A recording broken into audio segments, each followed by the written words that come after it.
చడీ చప్పుడు కాకుండా కాదు, అసలు ఎవరికి పొరపాటున డౌట్ కూడా రాకుండా Narendra Modi very very very crucial and important పని చేసి వచ్చారు ఫ్రాన్స్ లో. అదేంటనే దాని గురించి వీడియోలో మాట్లాడుకుందాం.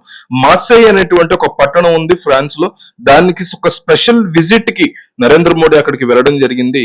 అక్కడ వెరీ క్రూషియల్ ఇంపార్టెంట్ థింగ్స్ ఒక 4 చేసి ఫిఫ్త్ మాత్రం వెరీ మోస్ట్ ఇంపార్టెంట్ థింగ్ చేశారు. దాని గురించి మనం అంటే ఫస్ట్ 4 డిస్కస్ చేసుకున్న తర్వాత అది కూడా మనం డిస్కస్ చేసుకుందాము. ఒక అంటే చాలా మందితో మాట్లాడి నేను వీడియోస్ చేస్తున్నాను అబ్బా. ఒక్క సింగిల్ లైక్ అడుగుతున్నాను అంతే నేను మీ నుంచి. 1000 లైక్స్ టార్గెట్ నాకు. ఒక లైక్ ఇచ్చేసి మీరు వీడియో చూడడం కంటిన్యూ చేయండి. సో అక్కడ భారతదేశ సముదాయం, ఈ యొక్క మసైలో భారతదేశ సముదాయం చాలా పెద్ద సంఖ్యలో ఉంటది. ఇండియన్స్ అక్కడ ఎక్కువ మంది ఉంటారు. సో ప్రతి పనికి కూడా ఫ్రాన్స్ లోని రాజధాని ప్యారిస్ వరకు వెళ్లే అవసరం లేకుండా ఇక్కడ ఒక దౌత్య కార్యాలయాన్ని స్టార్ట్ చేశారు. తెలుగు వాళ్ళు కూడా అత్యధిక సంఖ్యలో ఉంటారు. యానాం కనెక్షన్ మనకి ఆల్రెడీ ఫ్రాన్స్ తో ఉంది. తెలుగు భాషకు సంబంధించినటువంటి ఫ్రాన్స్ లో అనేక యూనివర్సిటీలు ఇప్పటికీ అధ్యయనం జరుగుతూ ఉంటుంది. ఈ దృష్ట్యా కూడా మార్సై అనేటువంటి నగరం మనకు చాలా ముఖ్యం. సో ఇక్కడ ఒక దౌత్య కార్యాలయాన్ని స్టార్ట్ చేశారు నరేంద్ర మోడీ. ఇది మొదటి ఇంపార్టెంట్. రెండో ఇంపార్టెంట్ థింగ్ ఏంటంటే ఇక్కడ దగ్గరలో ఉండేటువంటి ఒక సమాధి స్థలం, దాదాపు 10,000 మంది భారతీయ సైనికుల యొక్క సమాధులు అక్కడ ఉంటాయి. మొదటి 2వ ప్రపంచ యుద్ధంలో ఫ్రాన్స్ ని కాపాడేందుకు తమ ప్రాణాలు అర్పించినటువంటి 10,000 మందికి అక్కడ స్మృతి చిహ్నం ఉంది. దానికి ప్రధాని నరేంద్ర మోడీ సందర్శించడమే కాకుండా ఫ్రెంచ్ అధ్యక్షుడిని కూడా అక్కడ తీసుకెళ్లారు మోడీ. అంటే చారిత్రకంగా ఉన్నటువంటి సంబంధ బాంధవ్యాలను కూడా ఆయన గుర్తు చేసేటువంటి ప్రయత్నం చేశారు. చాలా మందికి తెలియని విషయం ఏంటంటే యానాం ఫ్రెంచ్ వారి ఆధీనంలో 1960 వరకు ఉండేది. మన యానం, ఈ ఆంధ్రప్రదేశ్ దగ్గర ఉన్నటువంటి యానం. సో యానంలో ఉన్నటువంటి వాళ్ళు ఫ్రెంచ్ సైన్యంలో అప్పట్లో పనిచేసేవారు తెలుగు వాళ్ళు. వాళ్ళకి ఫ్రాన్స్ ఈ రోజుకి కూడా వాళ్ళకి పెన్షన్ పంపిస్తూ ఉంటుంది. వాళ్ళకు వచ్చేటువంటి పెన్షన్ భారతదేశంలో ఉండే చాలా మంది ఉద్యోగుల కంటే కూడా వాళ్ళ జీతం కంటే కూడా ఎక్కువ.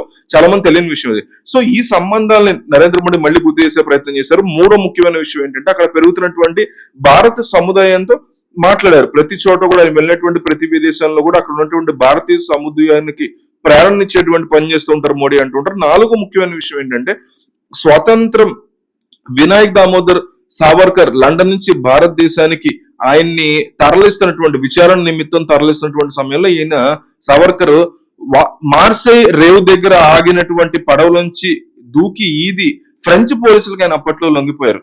అంటే ఫ్రెంచ్ భూమిలో బ్రిటిష్ వాళ్ళ చట్టం నడవదు కాబట్టి ఆ రకంగా తప్పించుకుని పోరాడొచ్చు అనేటువంటి ప్లాన్ అప్పట్లో ఆయన చేశారు. సరిగ్గా అదే సమయానికి మేడం కామా అంటారు వివిఎస్ అయ్యర్ వచ్చి సావర్కర్ పక్షాన నిలబడి మాట్లాడి పోలీసులకు కన్విన్స్ చేయాల్సి వచ్చింది. వీళ్ళు ఆలస్యంగా వచ్చారు. అందువల్ల బ్రిటిషర్లు లంచం ఇచ్చి మళ్ళీ తమ పడవలోకి తీసుకెళ్లిపోయారు. అప్పట్లో తర్వాత ఇదంతా అంతర్జాతీయంగా చాలా పెద్ద కేసు అయింది. చాలా సంవత్సరాలు నడిచింది అప్పట్లో ఆ కేసు సావర్కర్ సంబంధించి. బ్రిటన్ కి చాలా అవమానం, కానీ వాళ్ళు సావర్కర్ మాత్రం వాళ్ళు వదిలిపెట్టలే. సో భారత స్వతంత్ర ఉద్యమానికి కూడా మార్సైతో ఎంతో కొంత సంబంధం ఉంది. ఆ సంబంధాన్ని కూడా నరేంద్ర మోడీ గుర్తు చేశారు. ఇవన్నీ 4 ఇంపార్టెంట్ విషయాలు. వీటన్నిటికంటే ఇంపార్టెంట్ క్రూషియల్ థింగ్ ఈ వీడియో చేయడానికి ముఖ్యమైనటువంటి రీజన్ ఏంటంటే ఆయన చేసింది మార్సై పట్టణం అనేది మధ్యధరా సముద్రం, మెడిటరేనియన్ సీకి సంబంధించినటువంటి ఈ సముద్రంలోని 3వ అతిపెద్ద పోర్ట్, అత్యంత ప్రముఖమైనటువంటి ప్రధాన పోర్ట్ ఇది. ఈ పోర్ట్ కు సంబంధించి భారతదేశం ప్రతిపాదిస్తున్నటువంటి ఐఎంఈసి అనే కారిడార్ ఏదైతే India middle east Europe economic corridor అంటారు దీన్ని. ఈ కారిడార్ ఏదైతే ఉందో దీని యొక్క నిర్మాణం మార్సై ప్రాంతంలో చాలా కీలకమైనటువంటి పాత్ర. గుజరాత్ లోని ముంద్రా పోర్ట్ నుంచి స్టార్ట్ అయ్యి ముంద్రా పోర్ట్ నుంచి మొదలుపెట్టి మీకు మార్సై దాకా వస్తుంది ఇది. తద్వారా భారతదేశం యొక్క పడవలు నౌక రవాణా ఏదైతే ఉందో ఇదంతా కూడా గల్ఫ్ దేశాల మీదుగా సముద్రం నుంచి వెళ్లి నేరుగా మధ్యధర సముద్రంలోకి ప్రవేశించి తద్వారా యూరోప్ లో చాలా ఈజీగా రవాణా చేయడానికి ఇది ఒక వే అన్నమాట. ఇది ఒక పాత్, సరకు రవాణా సీ పాత్ పరంగా, సీ వే పరంగా భారతదేశానికే కాకుండా నేరుగా ప్రపంచానికి కూడా చాలా మేలు చేసేటువంటి అత్యంత కీలకమైనటువంటి మల్టీ మోడ్ ట్రాన్స్పోర్ట్ మోడల్ అంటారు దీన్ని.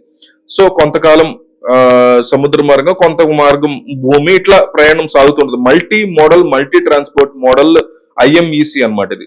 సో దీన్ని ప్రధాని నరేంద్ర మోడీ G8 సమ్మిట్ ఇండియాలో జరిగినప్పుడు ప్రపోజ్ చేశారు. అన్ని దేశాలు కూడా ఆమోదించే, అన్నింటి ముందు ఆమోదించింది అప్పట్లో ఫ్రాన్స్.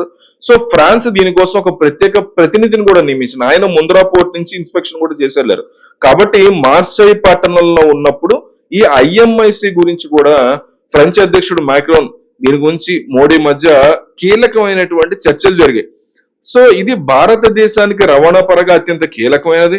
అంతేకాకుండా వెస్ట్ ఏషియాతో వెస్ట్ కోస్ట్, యూరోప్ యొక్క వెస్ట్ కోస్ట్ కి మనకి కనెక్టివిటీని పెంచేటువంటి అత్యంత కీలకమైనటువంటి థింగ్ ఇది. అందుకే చెప్తున్నా, ఇంకా వీడియో ఉంది. ఇవన్నీ డిస్కస్ చేసి వేరే వాళ్ళతో మాట్లాడి చేస్తున్నా కాబట్టి నేను ఒక లైక్ అడుగుతున్నా మిమ్మల్ని. సో అంటే ఆర్థిక వ్యవస్థకి భారత్ కి సంబంధించినటువంటి బలాన్ని చేకూర్చే ఒక రెవల్యూషనరీ థాట్ కింద చెప్పుకోవచ్చు దీన్ని. సో మార్సే ముంద్రా నుంచి మార్సే వరకు ఉన్నటువంటి ఈ మార్గం గుజరాత్ నుంచి ఫ్రాన్స్ లో ఉన్నటువంటి మార్సే వరకు అంటే చిన్న విషయం కాదు, ఇది చాలా పెద్ద విషయం. ఈ biggest economic corridor in the world కింద కన్సిడర్ చేయొచ్చు దీన్ని. సో కాబట్టి ప్రధానమంత్రి అక్కడికి వెళ్ళారు. అంతేకాకుండా మరొక కారణం ముఖ్యమైనది ఏంటంటే Europe, Africa, west Asia, Asia వీటన్నిటికీ కూడా మార్సే చాలా కీలకమైనటువంటి పోర్టు.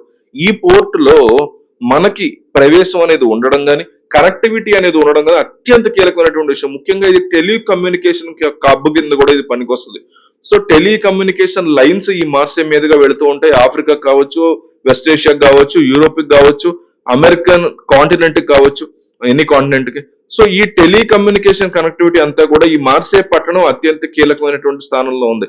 సో టెలికమ్యూనికేషన్ హబ్ కింద పిలవచ్చు. సో డేటా ట్రాన్స్ఫర్ కానీ, లేకపోతే టెలిఫోన్ కి సంబంధించినటువంటి ఇంటర్నెట్ కావచ్చు, వీటన్నిటికీ కూడా ముఖ్యమైనటువంటి పొజిషన్ ఇది.